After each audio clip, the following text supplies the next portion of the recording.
আমরা এই কথা করে স্পষ্ট করে বলতে চাই যে বাংলাদেশে কোনো মৌলবাদী দল এখানে ক্ষমতায় আসবে তার কোনো সম্ভাবনা নাই। বাংলাদেশের 52 বছরের ইতিহাসে দেখা গেছে যে কখনোই কোনো মৌলবাদী দল তারা ক্ষমতায় আসতে পারেনি, বরঞ্চ তাদের যে শক্তি সেই শক্তি দিন দিন ক্ষীয়মান হয়ে এসেছে।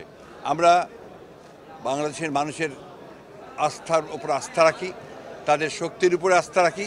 আজকে ভারত, আমি মনে করি যে তারা দেখবে যে বাংলাদেশের মানুষ কি চায়। বাংলাদেশের মানুষের ইচ্ছার বিরুদ্ধে যদি তারা কোনো পদক্ষেপ নেয় সেটা হবে অত্যন্ত দুঃখজনক, এবং আমরা মনে করি সেটা বাংলাদেশের মানুষের জন্যে, এই অঞ্চলের নিরাপত্তার জন্যেও শুভ হবে না বলে আমরা মনে করি। ভারতের মতো একটি গণতান্ত্রিক দেশ, যারা গণতন্ত্রের কথা বলে সব সময়, গণতন্ত্রকে আফল করার চেষ্টা করে, তাদের কাছে এটা অপ্রত্যাশিত যদি এই নিউজ সত্য হয়ে থাকে। আমরা নিশ্চয়ই এটা আশা করব যে ভারত বাংলাদেশের মানুষের যে গণতান্ত্রিক আকাঙ্ক্ষা, সেই আকাঙ্ক্ষাকে তারা মর্যাদা দেবে। এই দেশে সত্যিকার অর্থেই সকল দলের অংশগ্রহণে, সকলের সদিচ্ছায় একটি নিরপেক্ষ নির্দলীয় সরকারের অধীনে নির্বাচনের ব্যাপারে তারা পূর্ণ সমর্থন জ্ঞাপন করবে। এই কথাটা আমরা কখনোই বলতাম না, বলতে বাধ্য হচ্ছি যে আমরা দেখতে পাচ্ছি যদি এটা সত্য হয়ে থাকে তাহলে তারা বাংলাদেশের রাজনীতির আভ্যন্তরীণ ব্যাপারে তারা এই মন্তব্যগুলো। মৌলবাদীরা কোনোদিন ক্ষমতা আসে নাই, আসার সম্ভাবনা নাই। আমি ফখরুল সাহেবকে বলবো, আপনি মৌলবাদী হিসাবে মৌলবাদী বলে কাকে মিন করতে চান? কে মৌলবাদী? হিন্দু মৌলবাদী, খ্রিস্টান মৌলবাদী, বৌদ্ধ মৌলবাদী, না মুসলিম মৌলবাদী? ইসলামী মৌলবাদ জিন্দাবাদ, জিন্দাবাদ। ইসলামী মৌলবাদ জিন্দাবাদ, জিন্দাবাদ। ইসলামী মৌলবাদ জিন্দাবাদ, জিন্দাবাদ। আমরা ইসলামী মৌলবাদ বিশ্বাসী। আমি মুসলমান, আমার মূল ঠিক আছে। আমি মূলকে বাদ দিয়ে রাজনীতি করতে পারি না। 92% মুসলমানদের দেশে ইসলামী মূল্যবাদকে বাদ দিয়ে, ইসলামী মূল্যবোধকে বাদ দিয়ে কেউ কোনোদিন রাজনীতি করতে পারে না, পারবে না ইনশাআল্লাহ।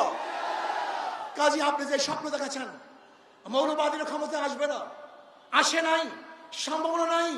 আর আমি উল্টো দেখছি, ইনশাআল্লাহ আগামী বাংলাদেশ ইসলামী মৌলবাদীদের বাংলাদেশ, আগামী বাংলাদেশ কোরআন ও সুন্নাহর বাংলাদেশ, আগামী বাংলাদেশ এদেশের স্বাধীনতাকামী মানুষের বাংলাদেশ, আগামী বাংলাদেশ হবে বৈষম্য বিরোধী বাংলাদেশ। এখানে ধনী, গরিব, শিক্ষিত, মূর্খ, মুসলমান, হিন্দু, খ্রিস্টান, যে জেলে, তাঁতি, কামার, মজদুর, যেই সমস্ত ব্যক্তি যেখানে যেইভাবে শ্রম দেয় না কেন, প্রত্যেকের অধিকার বাস্তবায়নের বাংলাদেশ। এখানে পুরুষদের অধিকার বাস্তবায়নের বাংলাদেশ। এখানে থাকবে মহিলাদের অধিকার, এখানে থাকবে ছাত্রদের অধিকার, এখানে থাকবে শ্রমিকদের অধিকার, এখানে থাকবে নেতর, কামার, ঋষি এবং তাঁতিদের অধিকার। এই বাংলাদেশ সবার বাংলাদেশ, এখানে ভেদাভেদ থাকবে না। আজকে আমি জামায়াতকে বলবো, আপনাদের জন্য সুবর্ণ সুযোগ চলে আসছে। আগামীকালে নির্বাচন হবে না, হক্কানি ওলামায়ে কেরামের সাথে আপনাদের যে মতনৈক্য আছে বসে সমাধান করেন। চমৎকার এক সুযোগ, চমৎকার এক সুযোগ। দেখেন, নৈতিক ও আদর্শ মিল না থাকলে সাময়িক মিল থাকে না।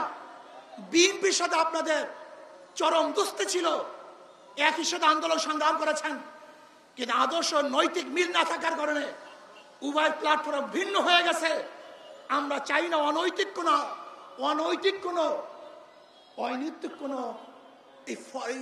মানে লোক দেখানো কোন ঐক্য আমরা চাই না। আমরা চাই টেকসই স্থায়ী ঐক্য, যে ঐক্য হবে আর কোনোদিন ভাঙবে না, ফাটল হবে না। এর জন্য আমি জামায়াতকে বলবো, যদি আপনি মনে করেন আমাদেরকে কোন রকমের বুঝিয়ে শুনিয়ে বর্তমান নির্বাচনের এই তরি পাড়ি দিবেন, এটা আমাদের দ্বারা সম্ভব না।